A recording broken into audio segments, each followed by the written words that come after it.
Hi there, and welcome to the Homestead Education Podcast. Do you have a homestead, farm, or just dream of a rural life? This is a show to help you and your kids grow your own food and grow as a person. I'm your host, Kody Hanner. I'm a homesteader, homeschool mom of six, and small town enthusiast. I was raised by an old school rancher and blessed by the grace of God to have been exposed to so much of what rural life has to offer. Join me every week to talk about homesteading, homeschooling, and growth with a homestead education. Hi, everyone. Welcome back to the Homestead Education Podcast. Today, I have Tiffany Noone with me from Fernwoods Farm, and she has some exciting stuff to share with us. So, hi, Tiffany. Hi, how are you, Kody? I'm wonderful. So, I've been looking forward to having you on because I love, watching everything that you're doing on your farm, and I've been looking forward to just kind of hearing your story. Thank you. Thank So, do you. you want to tell everyone a little bit about yourself and how you got started with homesteading and Sure. Well, it's kind of been an evolution of things over the years. My husband and I and our kids lived in a neighborhood, probably, I guess, about 6 years ago. And we just kind of got to the point where we're like, this doesn't feel us. Like, this doesn't feel Great. like what we want for our kids. And we wanted to be able to say, go play, and really mean go play. Like, go out in Right. the woods, go skin your knees, go get dirty, go climb trees, and we really felt very restricted doing that in a neighborhood. It was like, well, but you can't go in the front yard because there's a lot of cars, and you can't do. Mm-hmm. There were a lot of like can't. And it kind of blocked that freedom. And we really wanted our kids to have a connection to their food and to animals and to nature. And we just couldn't do that where we were. So we I decided. definitely understand that. We lived in like a neighborhood of like 5 acre lots. And I'd even send the kids like, go ride your bikes down the road. And we get like a phone call, like, your kids are yelling while they're riding their bikes. And I'm like, isn't that Yes, what kids are supposed to do? right, right. Should they ride silently? Right. Right. Yeah. I told them when they got back, I'm like, we're putting baseball cards in your bikes. We're going to make them louder. Horns, all the things. Yeah. Yeah, so it's hard because it's kids need to have that outlet. They need to be outside. Mhm. They need to be loud and explore and do all the things. And so we started looking for properties. We looked for several months for different properties, and we thought we were going to find a farmhouse. And we looked and looked, and all these properties that we thought we wanted didn't come to fruition. And then we came across this property with this log cabin in the woods, and it had never been on my radar to even think to live in a log cabin, and nor to live in the woods either, because I was like, growing up, I was creeped out by the woods, like, you know, and so I was like, I don't know. So we took a tour of this house, and as soon as we walked in, my husband and I were both like, I kind of feel like we're on vacation. And I was, Oh, yeah. I want to live somewhere where I feel like I'm on vacation. Like, and it just felt like a really unique house and a unique property. That we were later on, we had the opportunity to buy 16 more acres. So we started with 5, added What a 16. blessing. Yes, it was huge, huge. And it just all fell into place at the right time. Um, We and kind of had that. We were buying from a veteran, and my husband's a veteran. huh? And he goes, we were buying 20 acres, which is all we can buy with a veteran loan. Yeah. And he goes, I have this other 16 acres that I just don't feel like trying to deal with selling it and making sure that there's access to it and everything. He's like, so if you come in full price, I'll just throw that in as a gift. We were like, done. It's good. Yeah. It's amazing when that can kind of just like fall into place and Hmm. just work out well. So we ended up getting this property, moving in. We for the first 2 weeks didn't have electricity because of just we had like some sort of historic rainfall, which just happened on our moving day, of course. So we moved in and we had no electricity. And I was like, I mean, I wanted to be a little bit more off grid, but like this was pushing A it, little much, yeah.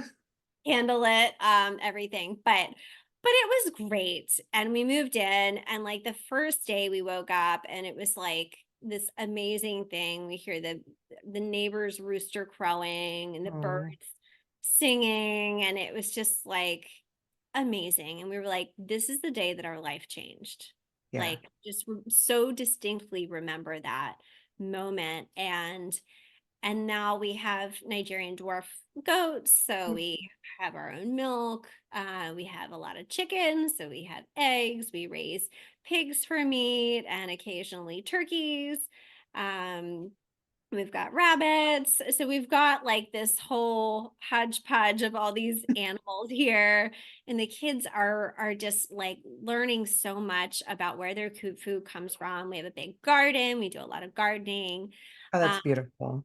yeah, and I it's love that like the kids are learning right along with you.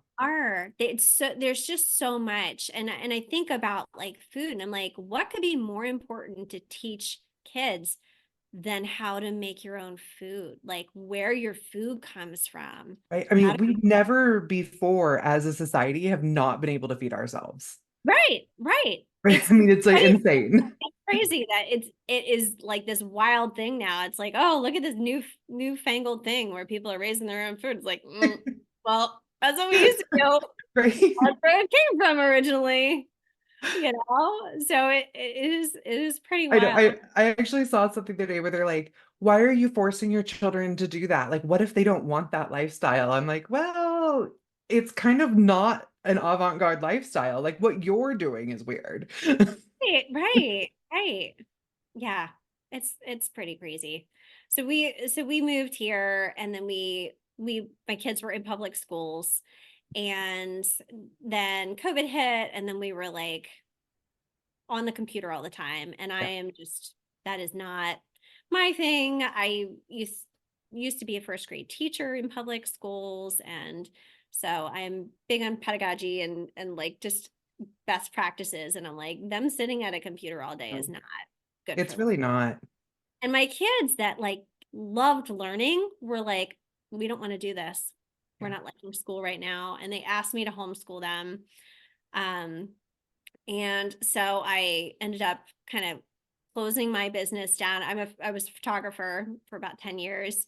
And I closed it down in my house. We turned that into a whole room, and we just went all in. And so we were Okay, homesteading. I think people are supposed to meet for a reason because I spent 4 hours yesterday researching lenses for my camera and was like, I give up. I'm done. Maybe you can help me with my question later. Yeah. So yeah, so we just kind of like decided to go all in, and we're learning a lot of this. I did not grow up with animals. We did not grow up on farms. My husband and I, like, we had fish growing up. I mean, that was we had one bunny at a point, maybe a couple turtles in the garage, but like my mom didn't like animals, so it was Oh, so I'm getting all the animals now. I'm like, see what you did? He's you like, know what? Like I'm the one who grew up ranching, like between my husband and I. Like I was a farmer, I majored in ag, all that stuff. yeah, My husband like never had like more than a dog. okay. And so he's the one who basically runs our farm now because I travel all over the country. And I felt so bad for him because I was at the Okie Homesteading conference this last weekend and one of our animals went down and he was like, what do I do? And I'm like, oh, well, you need to give her an IV and you need to get her temperature. And I'm like going through all these things. And he's like, you want me to do what? Like, and I just felt so bad for him because that's not like he can handle running our farm. He can feed everybody. He can make pretty good decisions. We've been doing it for several years now. But when something major like that happens, like, I mean, he's just like, oh my gosh, this isn't second nature for me like it is for you. Yeah, same with my husband. He's learning. He does the pig stuff, so that's kind of Uh-huh. his wheelhouse. But the other, like, he's not milking goats or anything like that, Yeah. or you know, No, extra I mean, my stuffed egg. husband loves it. Like he is like full bore, like he's researching everything. He handles most of it all now because of the nature of my business. I'm more run the business end of our farm and Yeah, my online stuff and my homeschool curriculum and everything. And he's the one running our farm. But right, right. yeah. That's awesome though. It's nice that you can come from these situations where you don't grow up homesteading. And, Hmm. there's a lot of this generation of people that are now homesteading. They weren't coming from families of homesteaders. They Yeah. weren't coming from farms. They're people that are like realizing that we need to change the way that we think about food and our connection with food and our connection with Yeah. family, all of that. Like it's so important. Well, and even the way like I grew up, I'm from a ranching background. We raised cattle and bought beef from the store. Like we were those ranchers. Of course, my dad was a hunting guide, so we always had, pork and venison and stuff in the freezer because we hunted it. Yeah. But yeah, it wasn't weird to buy most of our food from the store. Yeah. Interesting. And we didn't have that like family value that goes with this homestead movement. Like I actually speak on that because I was like my husband and I grew up with that typical like latchkey 1980s 90 Yeah. kids, parents divorced, like just that total separation of family where we were public schooled after school programs, like never saw our parents. And my husband and I are like home with our 6 kids, homeschooling, homesteading, Yeah. You're bringing it running all businesses from home all together. back. Yeah. Yeah. And that It's such and a that different time now. You would think that we'd be moving further away from it as a society. And I think there's such a huge move back to it. absolutely. And it's a really beautiful thing, I think. And I think having more people online, having this presence of like, there are all these people that are doing this. And Hmm. like I didn't go to vet school. I didn't grow up. I don't have a degree in animal sciences. Like I have just learned all this stuff through the internet. I'm not an expert, but I know a good amount about dairy goats. I know a good about chickens. I know about ducks and geese. I know about pigs. I know Hmm. a little bit about a lot of things. And it's enough that I can do all these things. And I think it's important to share that because I think it helps people to understand like this is approachable. You can Yeah. do this. And you don't have to do all of it. You can just pick No. one thing and then you get the one thing down and then you're like, oh, maybe I'll try something else. And you add on and you add on. And yeah, I even like we got our first dairy cow and I'm like, I think I'm supposed to worm her, but I mean, whenever we wormed our cattle, I mean, you bought like the big $500 thing and you ran them all through the chute and like if I'm gonna drink her milk, am I allowed to worm her? Like, I mean, I didn't know how to have a family milk cow. Like I was totally like I had to learn all of that yeah, coming from that commercial mindset where it was like beaten to your head how you did it. right, right. And those kinds of things though, those are great learning opportunities to have with your kids. Hmm. Right. Like we have what I call a homestead inspired homeschooling because so many of the things that we do are centered around the season of homeschooling that we're Hmm. in, and it's like, okay, well, we got to research about worming cows, Yep. what do we do? And I think it's really good to model with your kids like we don't know all the answers, but let's find out together. Right. Let's figure this out as a team, as a family. And I think it's a great bonding experience too, to be like doing all these things together and teaching them. It really is like, we have, I call it a commercial homestead because we raise about 350 hogs a year. Oh, wow. Okay. Yes. That's a And lot. so it's a lot. We do like four. I feel like that. Like, I sell like, 4-H piglets and I sell feeder Oh, hogs nice. and we Yeah. sell whole hogs and half hogs and then we do retail cuts for our like farm store. Mhm. And, I have some different practices that I kind of do with all of them because, I have the gal down the road who's like, I don't want them to have any shots. I don't want them to be wormed. I don't want this. And then I have my 4-H pigs that have to be wormed and they need vaccines and, all this stuff to be able to go to the fair.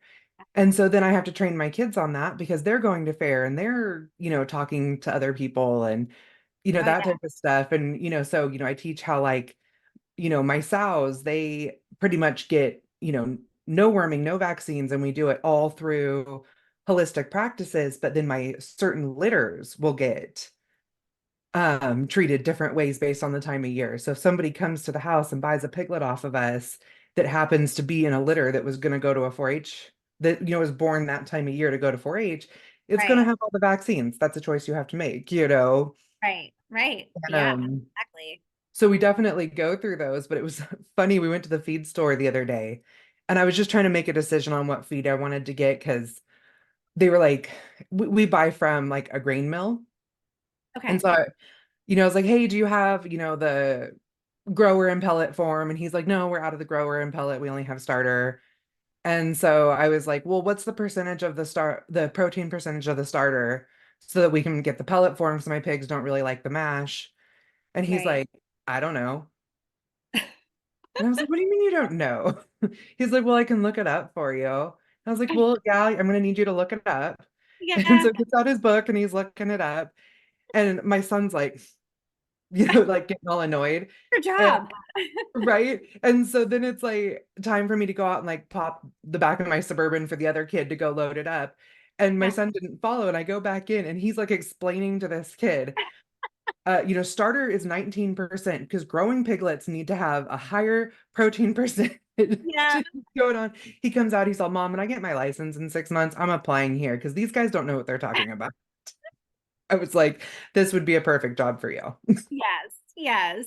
Yes. So that's awesome. We went in looking for raw cheese at the grocery store, and which is hard to find around here in Maryland. Oh, And yeah. and um and my kids were with me, and so the cheese guy came out and he's like, oh, how can I help you? I basically have all this background in cheese, and I was like, oh, great, do you have any raw cheese? And he's like, I don't. What is that? Raw, what are you saying? Raw Right. cheese? I was like, yeah, He's like, like none of it's cooked. pasteurized cheese. And he was like, I don't really know what that is. So I was like, okay, well, thank you for your help. And my kids were like, who doesn't know what raw cheese is? I'm like, well, everybody's exposed to different things. And they're You like, know, that's a job though. I'm like, I know. that's the hard thing though. 10 years ago, I wouldn't have known. Yeah. Yeah. But we all, And all learn things at different times. And, well, and 10 years ago, I was a food safety specialist. So I got emails every day about the dangers of raw milk and how people were killing their children with raw oh, yeah. milk. Oh, yeah. Now I'm like, the youngest was born, and I was like, he's never drinking pasteurized milk. Like, it is not happening. But of Oh, course, then there's but I also think like, what's that commercial? Like, you buy the best diaper brands when they're born and then you get over it. Like, right. I'm pretty sure he drank an entire gallon of pasteurized milk himself yesterday because like the cow, like she had a hurt teat, so we still needed some milk from the store. So I just bought regular milk and he's 4 and I'm pretty sure he just drank it all himself. So whatever. He'll be fine. Yes. Yes. Um, but so yeah, you talked about having like this really homestead um focused homeschool. What are some of the other things you do besides like you talked about the studying warming. What are some of the other seasonal things that you guys do? Uh, we do a lot with gardening, a lot with plants, and the kids are really big helpers with getting all the seeds started and planting and maintaining the garden. And we work on a lot of different kinds of methods for growing and compare, like, okay, so we're gonna do these tomatoes.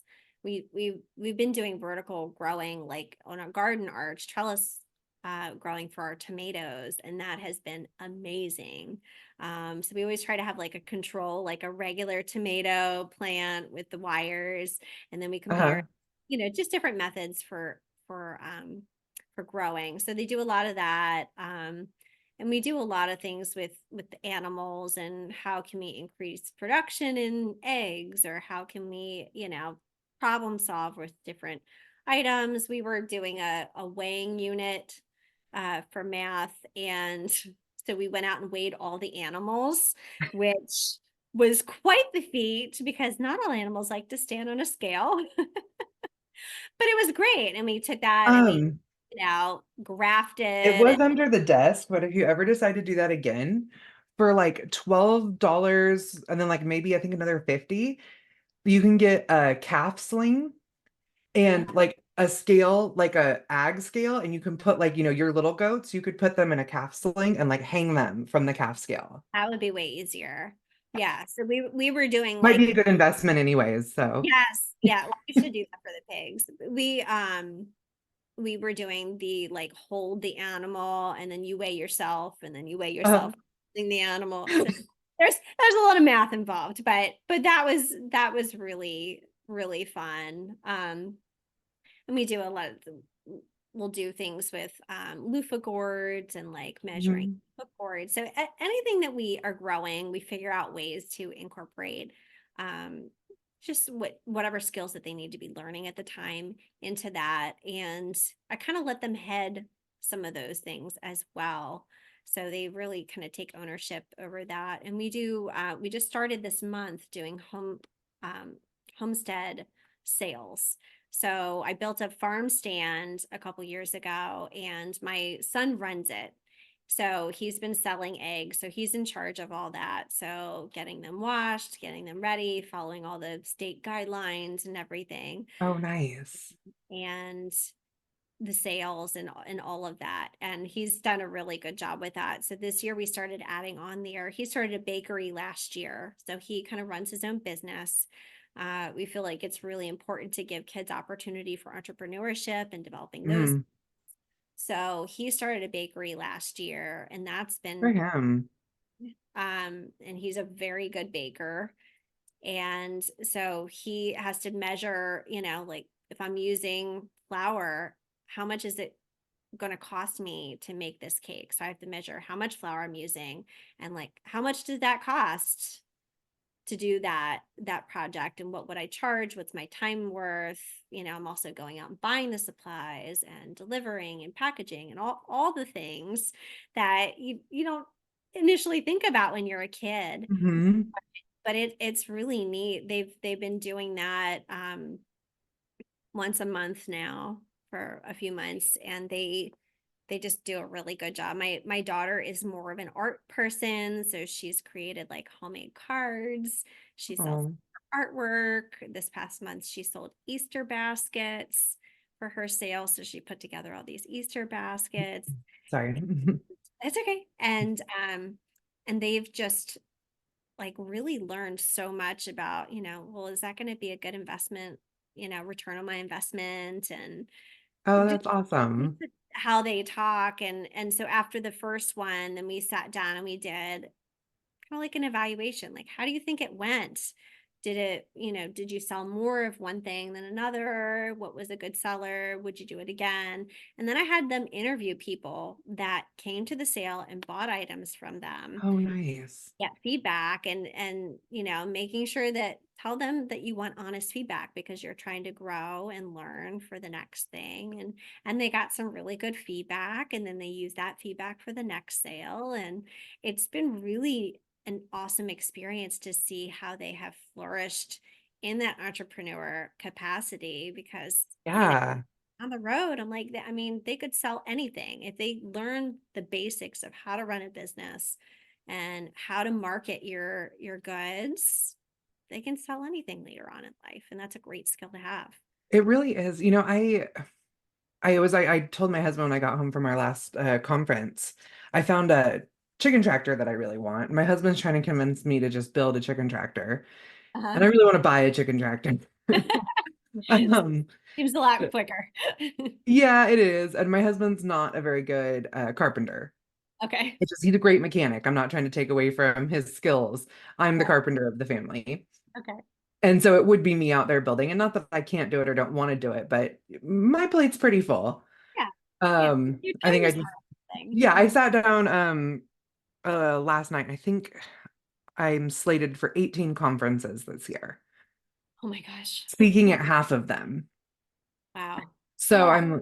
yeah, that's a lot along with my, social media and my writing schedule and that type of stuff. And so, whenever I can kind of be like, no, we're just going to buy that. But I was talking to my daughter and she's like, so if we get the chicken tractor, she's like, we usually only do 50 birds at a time, but the one you're looking at is a 100 bird tractor. So why are you going with the 100 bird one? And I Mhm. mean, she was legitimately asking questions. And I said, well, for one, the 100 bird one is only $400 more. So why wouldn't we go with the 100 bird one? But Right. also, if we can double, then we can sell them. Yeah. She's like, okay, but I know about the 100 bird exemption or the 10,000 bird exemption, but we have to have an indoor processing facility. Are we going to be able to afford the indoor processing facility this year? I said, no, we would not be able to afford the indoor processing facility this year, which all we need is like an aluminum building that we can put on the side of our meat processing room that we currently use, but I don't want to be butchering chickens inside my meat processing room. Like, oh, Yeah. But like my water heater and stuff is all there, so I can just kind of expand on it. Yeah. She's like, okay, so I think that we should do it where we teach the classes and they just come and they pay for their classes and then they get their birds there. And then we can also buy a second set of equipment and have them rent the equipment. And I just like stopped and looked at her. I'm like, when Hmm. did you start paying attention? Yes. Like Yes. I had no clue. She's like, well, they were talking about it at the Rogue Food Convention, Mom. Yeah. And I Yeah. was like, you were on your phone. And she goes, yeah, I know, but I heard him talking about it. I was like, okay, let's do it. Like if she's like, because Yeah. yeah, I was thinking, my brother and I, they're twins and they're 15. And she's like, he can do all the pressure washing of the equipment after people rent it. And she's like, I'll schedule it. And then after he pressure washes, I'll go out and sanitize it because he's not very good at that stuff. Okay. And I was just really shocked at like how much she was paying attention to that level of the laws and stuff, not just we should sell birds. Like that she Yeah. had planned like those that many steps in advance Right. until we could set up the facility. And I was just like, yeah, let's do it. Okay, we're buying the chicken tractor. Right. Right. It's amazing what kids can do when we are giving them the opportunities to do them and giving them the encouragement that like this isn't just for adults. Like they can't just get out into the real world and then start learning all these skills. They have Hmm. to learn these things early on and even just life skills. I mean, our kids do our grocery shopping. Yeah. So they go in the kitchen, they inventory what they need, and they know what we need usually off the top of their head Hmm. because they're part of meal preparation and they Yeah. know that. And we go to the grocery store and they have their list, and I basically just follow them around the grocery store, but they know what brands we get. They know how to check the produce and all the Hmm. things and how to go to the deli counter if we need it or how to pick what we have and how much food we need for a week or 2 weeks or whatever it is. And they can do that. And that's I think people sometimes are like, well, that's weird. Like, why would an 11-year-old be grocery shopping? It's like, why wouldn't they be a part of Exactly. their food because they eat. They eat a Hmm. lot Right. and I often and all the things. And that's a really important life skill. hmm Like our cow freshened on Thanksgiving. And so we were sitting around just kind of chatting and we just butchered a hog. So we had a whole bunch of meat in the freezer and we'd given the chickens all the bones from the hog. And so they started laying again. And so we were kind of just sitting around like chatting as a family, like, wow, we have milk again, we have eggs again, we have a full freezer of meat. Like, we don't need to go to the store for the entire month of December. Ha ha. And my daughter goes, do you think we could? Could we not go to the store for the entire month of December? Yeah, I said, well, I don't think that's totally possible, but like, what are you getting at? yeah. She goes, do you think I can make dinner every night without going to the store? Oh, I was like, ooh, challenge accepted. So right. we kind of sat down and we really looked at it and we decided I was going to give her a $200 budget for like cheese and things like that that we just didn't have in the house Yeah, because like we're planning it like on the fly like that. right. And she did it. She did dinner every night for the month of December except for Christmas dinner on $200 That's for amazing. a family of 8. That's amazing. Yeah, like all I bought was, I mean, I bought some breakfast and lunch things. We had eggs and stuff anyways. So I mean, but I was like, and it was good food. Like we weren't eating like the same thing every night or just sausage and eggs every night for dinner. Like we were eating good meals. Yeah, yeah. Yeah. And it just Of takes some course. thinking too, Yeah, I right? mean, of course, like we food prep. So I mean, we had things in the pantry and that type of stuff, but I was so impressed with her decision and able to like do the research like every couple of days and plan meals and do all of that. Yeah, that's And amazing. like they're capable. I mean, I didn't sit down with her and like teach her how to do this. This has just been her last maybe 4 or 5 years of being like, okay, you're, a 10 to 15-year-old girl, like come in and start cooking with me. Right, right. Well, and I think being at home too, like when you're homeschooling, our kids are, we're literally in the kitchen probably Right. 50% of the day, either Yeah. preparing something or cleaning up from something or fermenting something or, making Uh-huh. something. And that's a huge core part of our day, but they are seeing that all day. They're seeing how to run your house. They're seeing how these meals work. And I mean, everybody's eating usually about 3 meals a day at least. So it's not, Homeschoolers were eating about six. yeah. Yeah, it's not like this like tiny demographic of people. It's like this is everybody. You gotta Yeah. eat. So and they're making meals and they're Hmm. in charge of our family meals and they're starting to think about that so that when they get older and they have families, it's not like this whole big shock factor of like, oh, how do I make dinner? I don't know how to make spaghetti or you Right. know. Well, and like our 18-year-old recently moved out and he's living with a group of a couple other teenagers that all like rent a house together. And they were like, it's so nice because like when we run out of money, like Wyatt bakes bread. That'll last you. Yep. He's like, because if they're like, if nothing else, we have bread and butter. And I'm like, that's why you gotta teach your boys to cook too. That's right. That's right. I did a tour of Europe. I went backpacking with a girlfriend of mine and we lived Oh, mostly off of bread. We would buy a big thing of bread in the morning and we would buy some cheese throughout the day and you might get some fruit. You go to the tapas bar, like you make it work, but that bread will stretch things it really will. on a Yeah. hard budget. Well, and these kids, they all have construction jobs and stuff, but they don't know how to budget their money yet. So Yeah. Yeah. they're Yeah. like, we went in together and we bought a new wheeling rig. Can we come get food? No. Right. No, you cannot. You made your choices. Yeah. Yeah. That's funny. No, like we told them like that's fine. Yeah, come on up to the house for the afternoon. We have 50 chickens to butcher. You can take some home with you. There you They were go. like, okay. Know where your food comes from. Right. So we had all these teenagers up at the house helping us butcher chickens so they could take a couple home with them. Oh, that's awesome. That's But awesome. we live in a really small community where like I think there's only 15,000 people in our whole county Oh yeah. and 60% of the population, not counting um the Mennonites, homeschool. Oh, oh, So the Mennonites have their own school, but they're still like they're basically a homeschool community as well. So it's just a really different community here. yeah, yeah, So all the kids, like they just jumped right in. They didn't care. yeah. Well, It's that's it, great. It's nice it's to really learn fun. different households. Yeah. I mean, it's like we'll go to someone's house, like, to visit, or, we're buying something off Craigslist or something. And they get there and the kids, whether they know each other or not, they're like, hey, what are you doing? They're like, oh, we're getting ready to go feed. They're like, cool, we'll help you. And like off the kids go. And like we're finding our kids like out pulling fence on the back 40.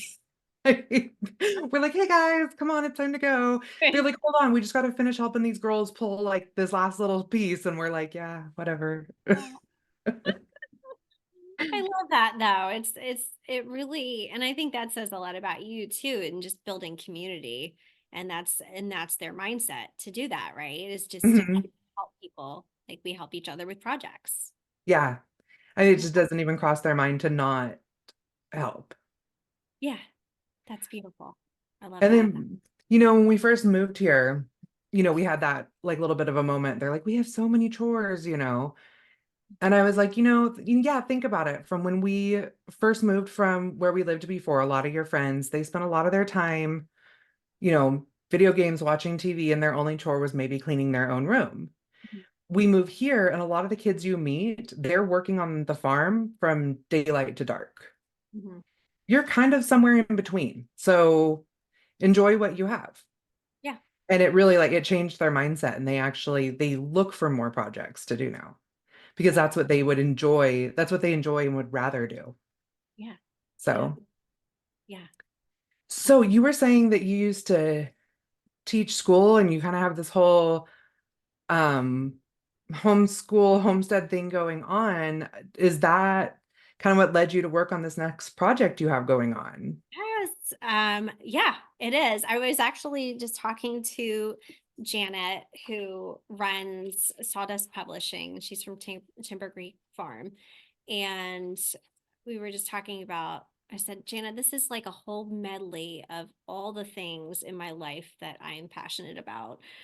So I'm coming out with a children's book in hopefully the late summer, early fall, and I'm really excited about it. It's called In Nanny's Garden, and I wrote it, and I am currently finishing the illustrations for it. So it truly is just a medley of all the important things in my life. It's a story that it's told from my perspective as a little girl growing up in my grandmother's garden. And the book focuses a lot on connection with food and nature and each other, and growing our own food and knowing where it comes from, and the importance of family and family meals and all that, all the things. And my grandmother she was a homesteader before we called them homesteaders. She was Right. right. She was called the homemaker, but she grew most of the food that they ate.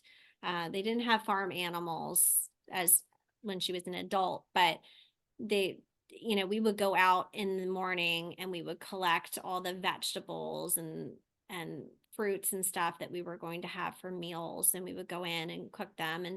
And that's my story, is kind of a day in the life of, when we were together, what we would do. And Oh. it would be going out and collecting the vegetables, and it would be going over the cherry tree and getting cherries to make cherry pie, and coming in and doing all the food prep, and the table being covered in the harvest, and then having the pie in the oven and going out on the front porch and drinking sweet tea and playing cards, and just that connection together. And in the evenings, my grandmother was a really good cook and baker, and that was kind of what she was known for.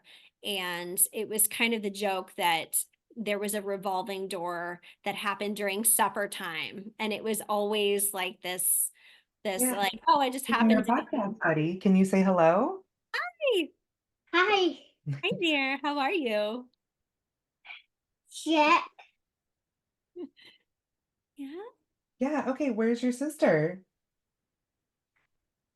All right, go ahead and go find Sissy.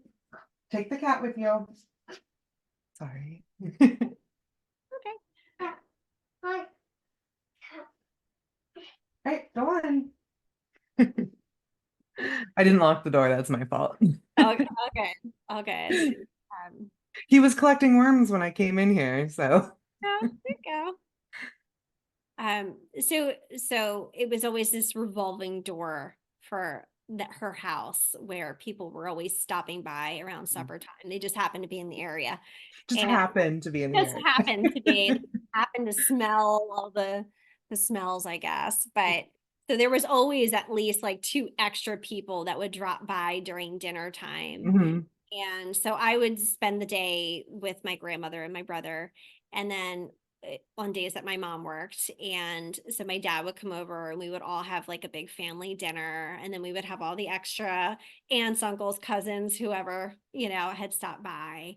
And it was very much just this time in my life where things were centered around food, community, family, connection with our food, and just that time together with each other. And it was so important. And I feel like as an adult now, I am working so hard to get back to that place. And I love that. I mean, she literally and figuratively sowed the seeds for me homesteading.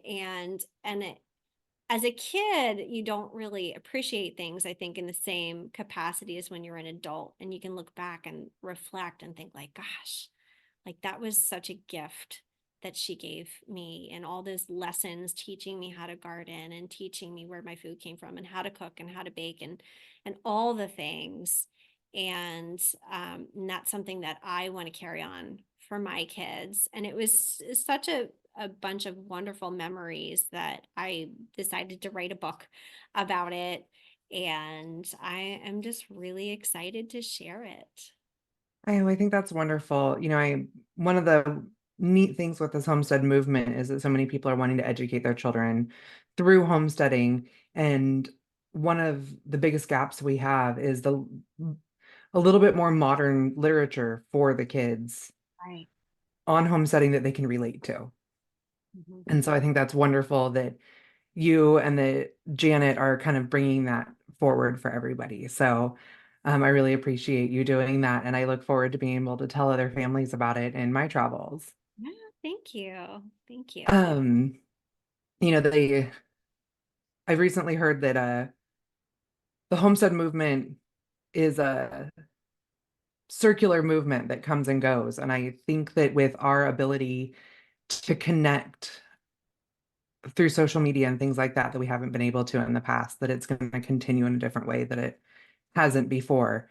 Mhm. And with people like us getting out there and sharing it, we have the ability to help that next generation. Yeah, absolutely. So something I asked towards the end of each of my episodes is, what does keep growing mean to you? Oh gosh. Um, I think that's a big motto around here too. We are constantly growing, and my kids definitely know very much that a mom does not know everything, but mom will help you find it. I love that. Yeah, and we're constantly learning, and if we stopped seeking knowledge, if we stopped seeking growth, we'd just be stagnant. And so we find that the things in life are just so abundant and exciting when we are constantly learning something new and pushing ourselves and pushing each other. And I think that's a really important thing, to just keep growing and keep learning. That's so important. I teach that with my kids all the time, is that I don't know everything and that I am willing to help them find it and we should learn it together and that we should keep learning. And I model reading and teaching myself all the time. So that's wonderful that you're doing that with your kids. So do you want to tell everyone where they can find you, and is there going to be like a wait list for your book or something like that?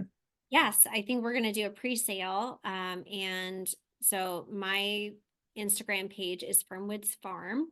I also have fernwoodsfarm.com, and Sawdust Publishing will also have things out. And I'm sure Janet will be sharing stuff on Timber Creek Farm as well. So we're hoping in the next few months to have everything out there. And I'm kind of sharing a little bit as we go, as I'm illustrating and doing the process as well, so you can kind of follow along on the journey. Oh, that's so exciting. I will make sure I do that and I will post all this in the show notes. It has been such a wonderful conversation. Yeah, thanks so much for having me, Kody. Absolutely.